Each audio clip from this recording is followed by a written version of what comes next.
Thrissur DCC ഓഫീസിന് മുന്നിൽ ഇന്നും പോസ്റ്ററുകൾ. ലോക്സഭാ തെരഞ്ഞെടുപ്പിലെ തോൽവിയിൽ TN പ്രതാപനെതിരെ പാർട്ടി അച്ചടക്ക നടപടി സ്വീകരിക്കണമെന്ന് പോസ്റ്ററിൽ ആവശ്യം. തെരഞ്ഞെടുപ്പ് തോൽവി അന്വേഷിക്കാൻ 3-അംഗ സമിതി തെളിവെടുപ്പിനെത്താനിരിക്കെയാണ് ഇന്ന് പോസ്റ്റർ പ്രത്യക്ഷപ്പെട്ടത്. കിരൺ കുമാർ ചേരുന്നു. കിരൺ, തൃശൂരിൽ നേരിട്ട കനത്ത തോൽവിക്ക് പിന്നാലെ കോൺഗ്രസിലെ ആഭ്യന്തര കലഹം ഇങ്ങനെ രൂക്ഷമായി തുടരുന്ന ഒരു പ്രവണത തന്നെയാണ് കാണുന്നത്. ഇന്നും പോസ്റ്ററുകൾ പ്രത്യക്ഷപ്പെട്ടിരിക്കുന്നു TN പ്രതാപനെതിരെ. എന്തൊക്കെയാണ് വിവരങ്ങൾ?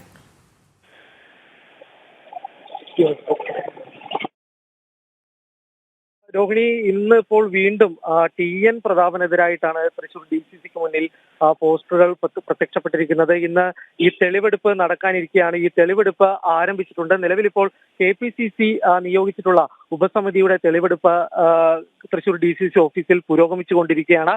TN പ്രതാപനും ഒപ്പം തന്നെ മുൻ DCC പ്രസിഡന്റ് ജോസ് വള്ളൂർ അടക്കമുള്ള മുതിർന്ന നേതാക്കളെല്ലാം യോഗത്തിൽ പങ്കെടുക്കുന്നുണ്ട്.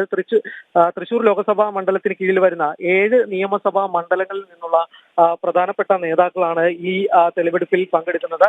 ഈ മുതിർന്ന നേതാക്കളിൽ നിന്നെല്ലാം തന്നെ വിവരങ്ങൾ ശേഖരിക്കും. ഇതിനുശേഷം നൽകുന്ന സമഗ്രമായ റിപ്പോർട്ടിന്റെ അടിസ്ഥാനത്തിലായിരിക്കും ഇനി തുടർ നടപടി എന്നുള്ളൊരു കാര്യമാണ് നേരത്തെ KPCC അറിയിച്ചിരുന്നത്. നേരത്തെ ഈ തൃശൂരിലെ തമ്മിലടിയും ഒപ്പം തന്നെ പരാജയത്തിലടക്കം നേരത്തെ നടപടി ഉണ്ടായിരുന്നു. ജോസ് വള്ളൂരിനെ DCC പ്രസിഡന്റ് സ്ഥാനത്ത് നിന്ന് നീക്കം ചെയ്യുകയും ഒപ്പം തന്നെ ഈ UDF ചെയർമാൻ സ്ഥാനത്ത് നിന്ന് അടക്കം NP വിൻസെന്റിനെതിരെ നടപടി അടക്കമുള്ള വിഷയങ്ങൾ ഉണ്ടായിരുന്നു. ഇതിന് തൊട്ടു പിന്നാലെയാണ് ഇപ്പോൾ ഏതായാലും KPCCയുടെ ഉപസമിതി വന്ന് തെളിവെടുപ്പ് നടത്തുന്നത്. ഈ തെളിവെടുപ്പിന് ശേഷം ഇവർ നൽകുന്ന റിപ്പോർട്ടിന്റെ അടിസ്ഥാനത്തിലായിരിക്കും തുടർ നടപടികൾ ഉണ്ടാവുക.